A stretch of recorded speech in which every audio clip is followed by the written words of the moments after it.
함께 말씀 보겠습니다. 사도행전 1장 6절부터 8절의 말씀입니다. 사도행전 1장 6절부터 8절의 말씀. 우리 3절 길지 않으니까 우리 다 같이 한번 찬찬히 6절부터 8절까지 말씀 봉독하겠습니다. 그들이 모였을 때 예수께 여쭈어 이르되 주께서 이스라엘 나라를 회복하심이 이때니까 하니 이르시되 때와 시기는 아버지께서 자기의 권한에 두셨으니 너희가 알 바 아니요 오직 성령이 너희에게 임하시면 너희가 권능을 받고 예루살렘과 온 유다와 사마리아와 땅끝까지 이르러 내 증인이 되리라 하시니라. 아멘. 이 시간에 우리 특송 읽겠습니다. 하나님이 우리와 함께 하십니다. 이번 주에 설날도 있죠. 우리 다시 인사하겠습니다. 새해 복 많이 받으세요. 은혜가 좋지요. 복을 2번씩 빌 수 있으니까요. 새해 하나님의 복이 더욱더 충만한 우리 귀한 동인교회가 되기를 소망합니다. 좋은 날이니까 우리 숙제 검사해야죠. 우리 시편 1편 1절부터 5절까지입니다. 준비되셨나요? 이 한번 암송하겠습니다. 시작. 사람은 따르지 아니하며 죄인들의 길에 서지 아니하며 오만한 자들의 자리에 앉지 아니하고 오직 여호와의 율법을 즐거워하여 그의 율법을 주야로 묵상하는도다. 그는 시냇가에 심은 나무가 철을 따라 열매를 맺으며 그 잎사귀가 마르지 아니한 같으니 그가 하는 모든 일이 다 형통하리로다. 악인들은 그렇지 아니하며 오직 바람에 나는 겨와 같도다. 계속 하셔야죠. 끝이 시작. 그러므로 악인들이 심판을 견디지 못하며 죄인들이 의인들의 모임에 들지 못하리로다. 아멘. 이게 어려운 게 마스크를 쓰고 있으니까 이게 암송을 하시는 건지 그냥 이게 어렵네. 어쨌든 이번 주 5절까지 있고 이제 이번 주 한 주 더 하면 6절 10편 1편 다 암송하니까 사실 한 절씩 암송하는 건 어렵지 않은데 이게 한꺼번에 암송하니까 어렵잖아요. 그러니까 조금씩 따라오셔서 말씀드리지만 우리 6개월 지났을 때 시편 1편 23편 우리 고린도전서 13장 다 함께 암송해서 선물도 사가시고 말씀도 외우고 얼마나 좋습니까? 그런 동인교회 되었으면 좋겠습니다. 요즘 우리 성도님들은 가장 큰 관심사가 무엇이죠? 사람들은 참 다양한 것에 관심을 가지고 있습니다. 요즘 한국 사회 주식 시장이 뜨겁습니다. 많은 사람들이 주식에 관심을 갖습니다. 코로나19로 건강에 대한 관심도 매우 높지요. 이번에 서울시장, 부산시장 선거가 있기 때문에 또 많은 사람들이 정치에 관심을 가지기 시작했습니다. 오늘은 이러한 관심 말고 우리가 정말로 인생을 걸 수 있는 관심의 문제를 한번 보겠습니다. 오늘 본문에 보면 제자들과 예수님의 관심이 대조돼서 나타나고 있습니다. 먼저 6절 보실까요? 제자들의 관심이 나옵니다. 이때는 예수님이 부활하시고 40일 동안 계시다가 승천하시기 직전입니다. 예수님의 지상사역의 마지막 순간입니다. 제자들이 이 땅에서 예수님을 보는 마지막 순간이죠. 그러기에 이때 제자들의 질문은 그들의 최종적인 관심이 무엇인지를 우리에게 보여주고 있습니다. 제자들이 질문합니다. 6절 우리 작은 목소리로 다시 한번 읽어보겠습니다. 시작. 그들이 모였을 때 예수께 여쭈어 이르되 주께서 이스라엘 나라를 회복하심이 이때니까 하니. 지금 제자들의 질문이 뭐죠? 제자들의 관심은 어디에 있습니까? 제자들은 이스라엘 나라의 회복에 관심이 있습니다.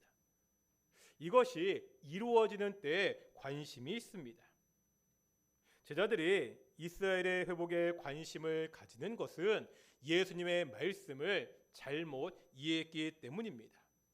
4절과 5절에 보시면 예수님은 4절과 5절에서 성령께서 오시는 것을 기다리라고 말씀하십니다. 유대인들에게는 성령의 오심과 이스라엘의 회복이 관련이 있다는 사상이 있었습니다. 그래서 이 예수님의 말씀을 듣고 지금 제자들이 그렇다면 이스라엘의 회복의 때가 지금입니까? 이렇게 묻고 있습니다. 제자들의 관심은 이 땅의 나라에 세속적 왕국에 있습니다. 칼빈은 이 구절을 주석하면서 제자들의 잘못을 다음과 같이 지적합니다. 그들의 질문은 단어 하나하나마다 잘못된 것이다. 우선 회복하다는 단어입니다. 당시 이스라엘은 로마의 식민지였습니다. 지금 제자들이 원하는 회복은 뭐죠? 이스라엘이 로마의 식민 지배에서 벗어나는 정치적인 회복입니다. 또 이스라엘이라는 단어입니다. 이스라엘 민족이 얼마나 배타적이었습니까? 지금 제자들은 자신들만의 나라를 기대하고 있습니다. 또한 이때라는 단어입니다. 민족적이고 정치적인 나라가 지금 즉각적으로 세워질 것을 제자들은 기대하고 있습니다. 지금 제자들의 기대와 관심은 어느 때보다 강렬합니다. 이유가 있습니다. 제자들은요, 예수님의 죽음으로 그들의 기대와 꿈이 다 물거품이 되었다고 생각했습니다. 그런데 어떤 일이 벌어지죠? 죽었던 예수님이 부활하셨습니다. 그동안 제자들이 보았던 어떠한 기적보다 더 강력한 인상을 주었습니다. 바로 그 예수님이 또 성령께서 오신다고 말씀하고 있죠. 지금 제자들에게는 사라졌던 기대와 소망이 다시금 불붙었습니다. 문제는 예수님이 살아 계실 때도 그랬듯이 지금도 예수님의 말씀을 완전히 잘못 이해하고 있습니다. 예수님은 하나님의 나라를 가르치셨지만 그들은 여전히 이 땅의 나라에만 관심이 있습니다. 이 제자들의 모습은 오늘날 우리의 모습을 돌아보게 합니다. 우리의 관심은 어디에 있는가입니다. 많은 사람들이 돈에 관심이 있습니다. 많은 사람들이 건강에 관심이 있습니다. 많은 사람들이 집에 관심이 있습니다. 많은 사람들이 차에 관심이 있습니다. 게임 하는 것에 관심을 두기도 하고요. 연애에 대한 관심도 많이 있죠. 이러한 관심들이 필요 없다는 것이 아닙니다. 우리가 이 땅에서 살아가기 위해서 돈이 필요합니다. 우리 몸이 건강해야 교회도 잘 섬길 수 있습니다. 연예인에 대해서 관심을 갖는 것도 나쁜 것도 아닙니다. 저는 최근에 Seeing Again이라는 프로 아십니까? 거기에 나오는 30호 가수 이승우에 대해서 굉장히 많은 관심을 가지고 있습니다. 다만 문제는 사람들이 이러한 것들만 고민한다는 겁니다. 마태복음 6장 31절에 보면 예수님은 이렇게 말씀하셨습니다. 그러므로 염려하여 이르기를 무엇을 먹을까, 무엇을 마실까, 무엇을 입을까 하지 말라. 무엇을 먹을까, 무엇을 입을까 염려하지 말라고 하십니다. 우리가 이 땅의 문제에만, 세속적인 삶에만 정신을 팔지 말라는 말씀입니다. 하나님도 아신다는 거예요. 하나님도 이러한 것들이 우리에게 필요하다는 사실을 알고 계십니다. 들의 핀꽃도 하늘에 나는 새도 하나님이 입히고 먹이십니다. 하물며 너희를 그냥 내버려 두지 않으신다고 말씀하고 있습니다. 우리의 관심은 뭐죠? 우리는 지금 무엇을 위해 살고 있습니까? 우리가 꿈꾸는 미래, 우리가 우리의 자녀들에게 꿈꾸는 미래의 모습은 무엇입니까? 예수님의 제자들이 세속적인 왕국과 성공을 꿈꾸었듯이 우리도 세상 사람들과 똑같은 꿈을 꾸고 있지는 않습니까? 오늘 예수님은 정말 제자들이 관심을 가져야 되는 것이 무엇인지를 말씀하고 있습니다. 그게 바로 오늘 본문 8절의 말씀입니다. 8절입니다. 같이 한번 작은 목소리로 다시 한번 읽겠습니다. 시작. 오직 성령이 너희에게 임하시면 너희가 권능을 받고 예루살렘과 온 유대와 사마리아와 땅끝까지 이르러 내 증인이 되리라 하시니라. 아멘. 여기 8절에 보면 예수님이 두 가지를 말씀하고 있습니다. 첫 번째는 성령이고요. 두 번째는 하나님의 나라입니다. 성령이 임하시고 하나님의 나라가 확장된다는 것을 말씀하고 있습니다. 예수님의 관심은 이미 앞에 나와 있었습니다. 예수님이 부활하시고 40일 동안 이 땅에 계셨죠. 그때 한번 3절 보실까요? 3절에 보면 이때 예수님이 하신 일이 나옵니다. 3절 같이 읽어보겠습니다. 시작. 그가 고난 받으신 후에 또한 그들에게 확실한 많은 증거로 친히 살아계심을 나타내사 40일 동안 그들에게 보이시며 하나님 나라의 일을 말씀하시니라. 아멘. 예수님께서 이 땅에 40일 동안 계시면서 사람들을, 제자들을 가르치셨는데 뭐를 가르치셨다고 나오고 있죠? 뭐를 말씀하셨죠? 하나님 나라의 일입니다. 부활하신 예수님의 관심이 어디에 있다는 거예요? 하나님 나라입니다. 이것은 예수님이 십자가에서 돌아가시기 전에도 마찬가지였습니다. 예수님은 이 땅에 계실 때 하나님의 나라를 가르치셨습니다. 이제 4절과 5절 아까 말씀드렸죠. 예수님이 사도들에게, 제자들에게 명하시는 것이 있습니다. 뭐를 명하시죠? 성령을 기다리라는 말씀입니다. 즉 오늘 본문 8절의 말씀은 예수님이 앞에서 말씀하신 성령과 하나님의 나라에 대한 말씀이 함께 나타나 있습니다. 제자들은 세상에 관심이 있었습니다. 세속적인 왕국의 회복에 관심이 있었습니다. 그러나 예수님은 성령과 하나님의 나라에 관심이 있습니다.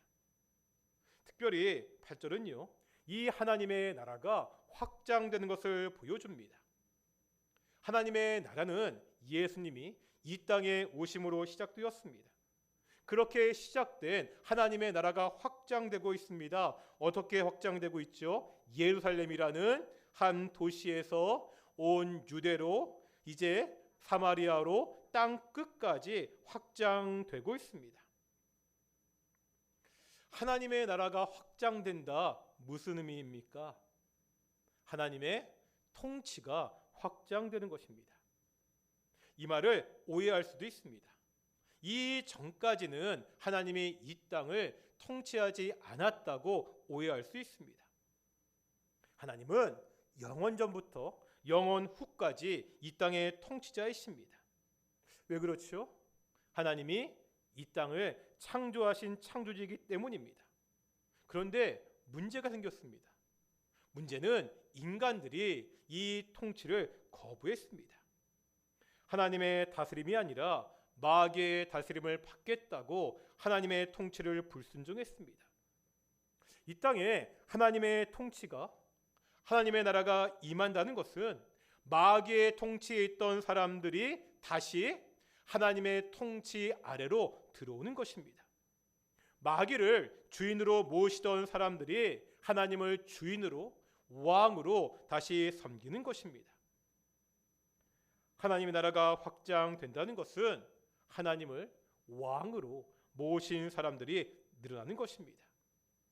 마귀가 힘을 발휘했던 세상의 영역들이 이제 하나님의 제자들을 통해, 하나님의 자녀들을 통해 하나님의 뜻에 맞게 바뀌어가는 것이 하나님의 나라가 확장되는 것입니다. 어떻게 이런 일이 가능하죠? 어떻게 사람들이 마귀의 통치에서 벗어날 수 있습니까? 사도행전은 누가 썼죠? 당황스럽죠? 갑자기 물어보면 누가 썼죠? 누가가 썼습니다. 그런데 우리가 신약 성경을 보면 누가가 쓴 책이 한 권 더 있죠. 뭐죠? 누가복음이죠. 누가복음에 바로 이 말씀이 있다는 거예요. 어떻게 사람들이 마귀의 통치를 벗어나 하나님의 자녀가 될 수 있느냐? 바로 이 이야기가 누가복음의 핵심입니다. 어떻게 가능합니까? 어떻게 마귀의 통치를 벗어나 하나님의 통치를 받을 수 있죠? 누구를 통해서? 예수님을 통해서. 오직 예수님의 십자가와 부활을 통해서입니다. 이 예수님의 십자가와 부활을 줄여서 이야기하면 우리는 이것을 뭐라 부르죠? 예수님의 십자가와 부활, 이게 뭐라는 거예요? 복된 소식, 복음입니다. 이 복된 소식, 이 복음, 예수님의 십자가와 부활을 믿는 사람들, 이 복음을 받아들이는 그 사람들이 마귀의 지배를 넘어 이제 구원을 받게 된다고 성경은 말씀하고 있습니다. 결론적으로 하나님의 나라가 확장된다는 것은 예수님을 믿는 사람들이 드러나는 것입니다. 예수님을 믿는 사람들이 살아가는 삶의 영역들이 하나님의 뜻대로 바뀌는 것입니다. 예수님의 관심이 바로 여기에 있었습니다. 하나님의 나라입니다. 복음 전파입니다.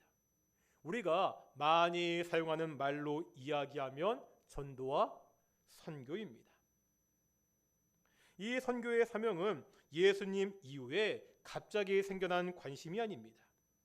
구약 성경에도 보면 하나님은요, 이 선교에 대해서 계속해서 말씀하셨습니다. 구약 성경에도 열방과 이방에 대한 하나님의 관심이 나타나 있습니다. 다 같이 한번 이사야 49장 6절 보시겠습니다. 구약 성경 이사야 49장 6절 말씀입니다.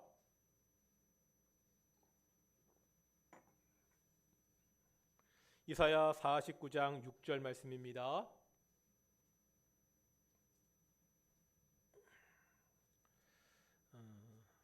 다 같이 한번 읽어보겠습니다. 시작. 그가 이르시되 내가 나의 종이 되어 야곱의 지파들을 일으키며 이스라엘 중에 보존된 자를 돌아오게 할 것은 매우 쉬운 일이라. 내가 또 너를 이방의 빛으로 삼아 나의 구원을 베풀어서 땅 끝까지 이르게 하리라. 아멘. 하반절에 보면 내가 또 너를 이방의 빛으로 삼아 나의 구원을 베풀어서 어디까지? 땅 끝까지 이르게 하리라. 사도행전의 말씀은 구약에서 나오는 이 예언의 말씀이 단계적으로 성취되는 것을 보여줍니다. 사도행전 전체의 구조를 보면 오늘 본문 8절을 따라가고 있습니다. 오늘 본문 사도행전 1장 8절은 마치 사도행전 전체의 목차와 같습니다. 오늘 본문 8절에서 순서가 어떻죠? 예루살렘과 온 유대와 사마리아와 땅끝이죠.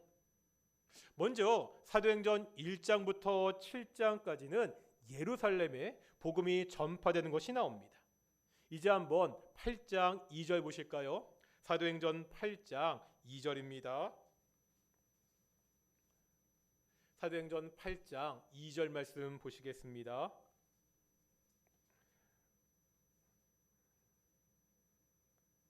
함께 읽겠습니다. 시작. 사울은 그가 죽인 당함을 마땅히 여기더라. 그날에 예루살렘에 있는 교회에 큰 박해가 있어 사도 외에는 다 유대와 사마리아 모든 땅으로 흩어지니라. 아멘. 예루살렘 교회에 박해가 있죠.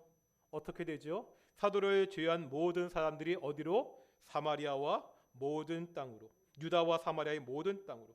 박해 이후에 이 복음이 유다와 사마리아 지방으로 확대되는 것을 보여주고 있습니다. 이제 한번 13장 1절 보실까요? 13장 1절에서 3절까지 말씀입니다. 사도행전 13장 1절에서 3절입니다. 함께 읽겠습니다. 시작. 안디옥 교회에 선지자들과 교사들이 있으니 곧 바나마와 니게르라는 시므온과 구레네 사람 루기오와 분봉왕 헤롯의 젖동생 마나인과 및 사울이라. 주를 섬겨 금식할 때 성령이 이르시되 내가 불러 시킨 일을 위하여 바나바와 사울을 따로 세우라 하시니 이에 금식하며 기도하고 두 사람에게 안수하여 보내니라. 아멘. 여기에 보면 안디옥 교회가 두 사람을 세우죠. 바울과 바나바입니다. 이들을 선교사로 파송합니다. 이로써 바울의 첫 번째 1차 전도행이 시작되었습니다. 어떤 사건이죠? 이제 본격적으로 복음이 어디로? 땅 끝으로 향하는 것을 우리에게 보여주고 있습니다. 사도행전은 하나님의 나라가 확장되는 것을 보여주는 책입니다.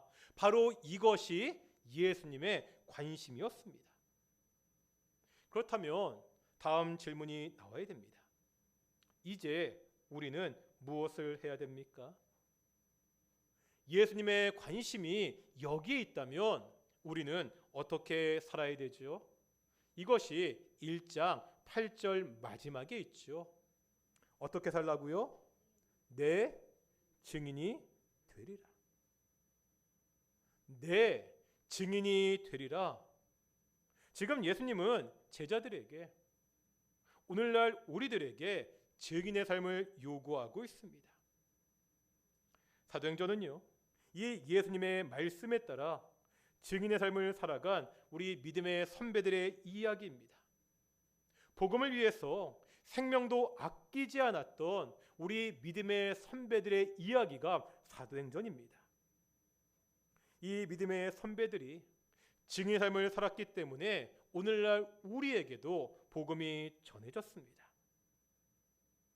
잘 알지도 못하는 조선 땅에 20대의 나이에 증인의 삶을 살기 위해 왔던 아펜젤러와 언더우르라는 미국인 청년이 있었습니다. 이 복음을 받아들이고 증인의 삶을 살고자 죽음까지 불사했던 이 땅 조선의 믿음의 선배들이 있었습니다. 바로 이들을 통해서 우리가 예수님을 알게 되었습니다. 이제는 우리가 증인의 삶을 살 것을 요구받고 있습니다. 사실 겁도 납니다. 자신도 없습니다. 거리에 나가서 전도지 들고 그냥 나누어 주는 것도 쑥스러워하고 제대로 하지 못합니다. 그런 우리들에게 증인의 삶 너무나 큰 무게입니다. 이것은 우리만의 고민이 아닙니다. 예수님의 제자들도요, 우리와 똑같았습니다. 복음서에 보면 예수님의 제자들이요, 십자가를 앞에 두고 어떻게 행동했는지가 나오지요. 예수님의 십자가 앞에서 그들의 스승 만왕의 구원자가 십자가에 달리는 그 앞에서 제자들은 어떻게 했습니까? 다 어떻게 했죠? 도망쳤습니다. 예수님과 동거동락하면서 3년이나 함께 지냈던 그 말씀을 직접 보고 듣고 배웠던 그 제자들이 무서워서 도망쳤습니다. 오늘 본문의 말씀처럼요, 부활하신 예수님을 만나고도요, 여전히 쓸데없는 질문만 하고 있습니다. 그런데 이런 제자들이 바뀌었다는 거예요.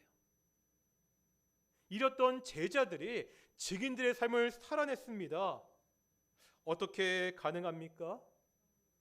1장 4절에서 예수님은 성령을 기다리라고 하십니다. 1장 8절에서 증인의 삶을 살기 이전에 우리에게 성령이 임하실 것이라 말씀하고 있습니다. 성령이 임하시면 우리가 능력을 받고 증인의 삶을 살 수 있다는 말씀입니다.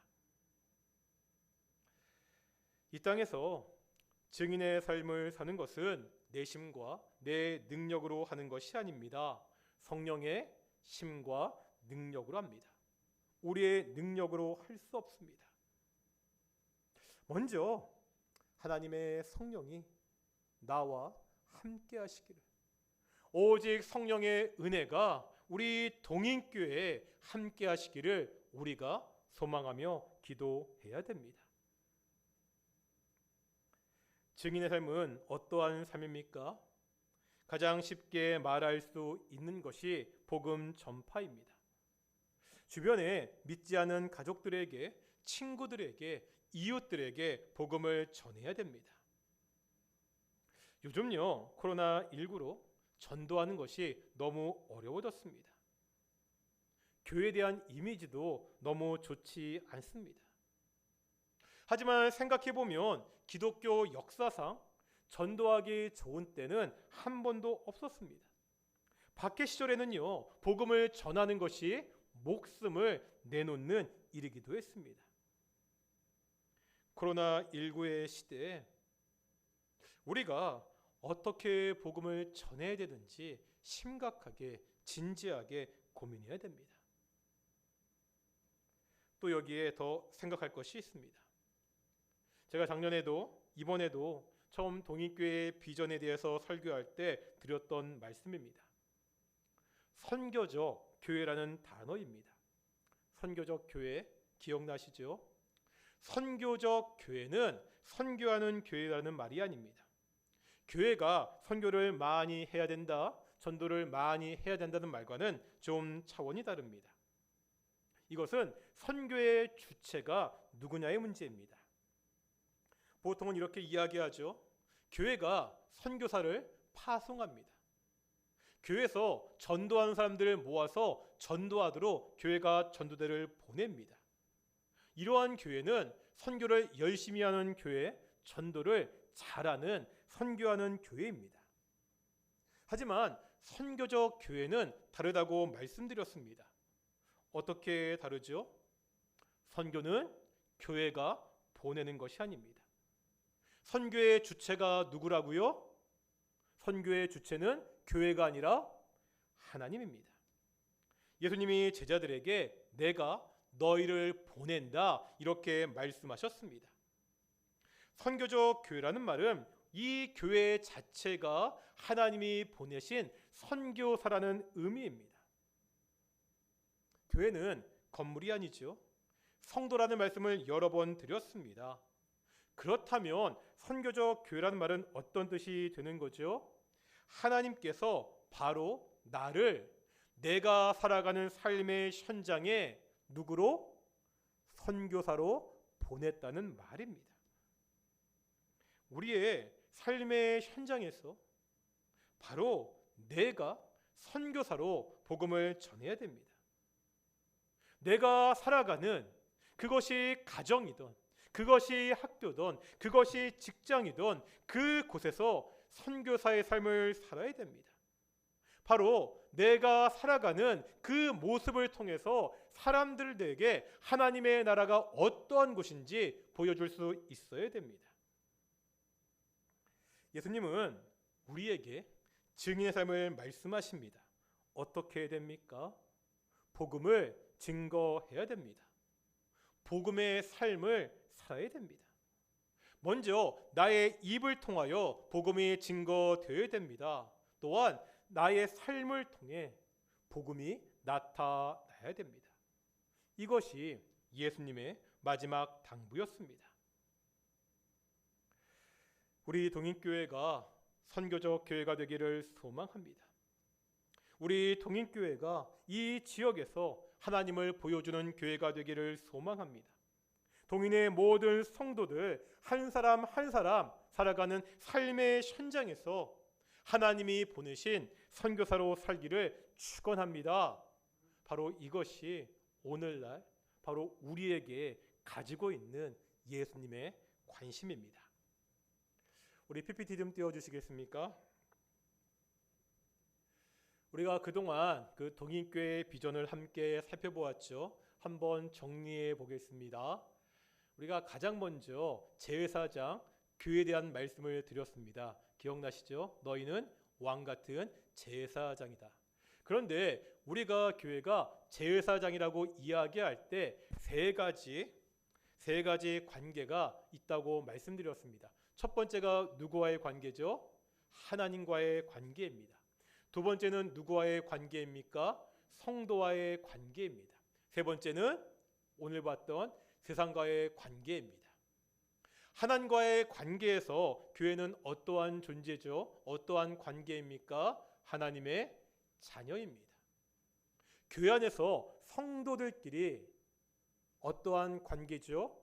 뭐였습니까? 그리스도의 몸이었습니다.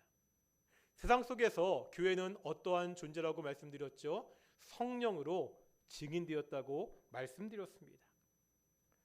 이 각각을 위한 가장 중요한 핵심 단어들이 있습니다. 하나님의 자녀가 되는 것 무엇을 통해서 되죠? 바로 복음을 통해서 됩니다. 어떻게 우리가 그리스도의 몸이 될 수 있습니까? 우리가 이것을 뭐라 부른다고 말씀드렸죠? 교제라고 말씀드렸습니다. 우리가 어떻게 세상에서 증인을 할 수 있습니까? 이걸 뭐라 부르죠? 선교라고 부릅니다. 하나님과의 관계, 성도와의 관계, 세상과의 관계 속에서 하나님의 자녀로 예수님의 몸으로 성령으로 증인되어 살아가는 복음과 교제와 선교의 삶을 살아가는 그 교회를 어떠한 교회라고 부른다고요? 삼위일체적 교회라고 부른다고 말씀드렸습니다. 우리 동인교회의 비전은 삼위일체적 교회입니다. 한번 우리 하나씩 읽어보겠습니다. 1번입니다. 시작. 하나님의 자녀된 복음 중심적인 교회입니다. 2번입니다. 시작. 그리스도의 몸된 교제의 열심인 교회입니다. 세 번째, 시작. 성령으로 증인된 선교가 삶인 교회입니다. 이게 앞으로 우리 동인교회가 나아갈 방향입니다. 하나님의 자녀가 되어서 복음 중심적으로 살아가야 됩니다. 그리스도의 몸된 교제를 정말 최선을 다해서 헌신해서 열심히 해야 됩니다. 오직 성령으로 우리가 능력을 받고 이 땅 가운데 증이 되어서 선교가 삶으로 살아가는 그러한 교회가 우리 동인교회가 되어야 됩니다. 사실 코로나19 이후 한국교회가 정말 힘들어질 것이라는 말들을 굉장히 많이 합니다. 제가 페이스북에서 나오는 글들을 읽어보면 이미 저희 교회는 워낙 주일학교 학생들이 적지만 주일학교가 많은 교회들에서는 부모가 교회에 다니지 않는 가정에서는 더 이상 자녀들을 교회에 보내지 않습니다. 이제 거리에서 전도제를 나눠주면 예전보다 훨씬 더 많이 신경질적으로 반응하는 경우들이 늘어나고 있습니다. 이런 신앙의 위기의 시대, 교회의 위기의 시대, 우리의 교회가 어떻게 해야 됩니까? 우리 동인교회가 삼위일체적 교회가 되기를 소망합니다. 복음을 붙잡고 정말 열심히 교제하며 선교의 삶을 살아가는 귀한 교회, 우리 동인교회가 될 수 있도록 우리 오늘 이 말씀을 붙들고 함께 기도하기를 소망합니다. 하나님, 우리의 동인교회 삼위일체적 교회가 되게 하여 주시옵소서. 복음 중심적인 교회, 교제의 열심인 교회, 선교가 삶인 교제가 교회가 되게 하여 주시옵소서.